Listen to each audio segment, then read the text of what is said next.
நம்ம பார்க்க போகிறது என்ன அப்படின்னு பார்த்தீங்கன்னா எக்ஸோட வேல்யூ ஃபைண்ட் அவுட் பண்ணுறது தான். ஸோ எக்ஸோட வேல்யூ ஃபைண்ட் அவுட் பண்ணணும்னா ஃபஸ்ட்டு இதுக்கு ஒரு ஃபார்முலா தெரிஞ்சிருக்கணும்.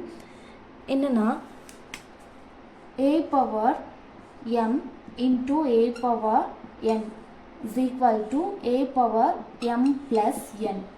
ஸோ பேஸ் ரெண்டும் ஈக்குவலாக இருக்கும்போது பவரில் இருக்கிறத ஆட் பண்ணி எழுதுறது, அதுதான் இதனோட ரூல். இது வந்து சிம்பிளிஃபிகேஷன் ஃபார்முலாவில் ஒரு ஃபார்முலா. ஸோ இப்போ இங்கே பார்த்தீங்கன்னா இந்த ஃபார்முலா தான் இங்கே யூஸ் பண்ண போகிறோம். அப்போ இங்கே எல்லாம் பேஸ் எல்லாமே ஈக்குவலாக இருக்குது. அப்போ பவரில் இருக்கிறது ஆட் பண்ணிக்கலாமா? அப்போது -7 whole power X plus 2 plus 5 என்னது? X plus 2 2 plus 5 7. அப்போது X plus 7 is equal to -7 whole power 10.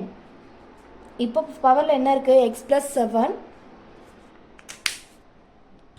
Base ஈக்குவலாக இருந்தால் பவரில் இருக்கிறதும் ஈக்குவல் தான். பேஸ் இப்போ ஈக்குவலாக இருக்குது, -7 -7. ஸோ பவரில் இருக்கிறது ஈக்குவல் பண்ணி எழுதிக்கலாமா? அப்போ X plus 7 is equal to 10. X plus 7 is equal to 10. அப்போ இந்த ப்ளஸ் 10 வந்து ரைட் ஹேண்ட் சைட் போச்சுன்னா ப்ளஸ்ஸுங்கிறது மைனஸ் ஆகும். அப்போ எக்ஸ் இஸ் ஈக்குவல் டு 10 - 7.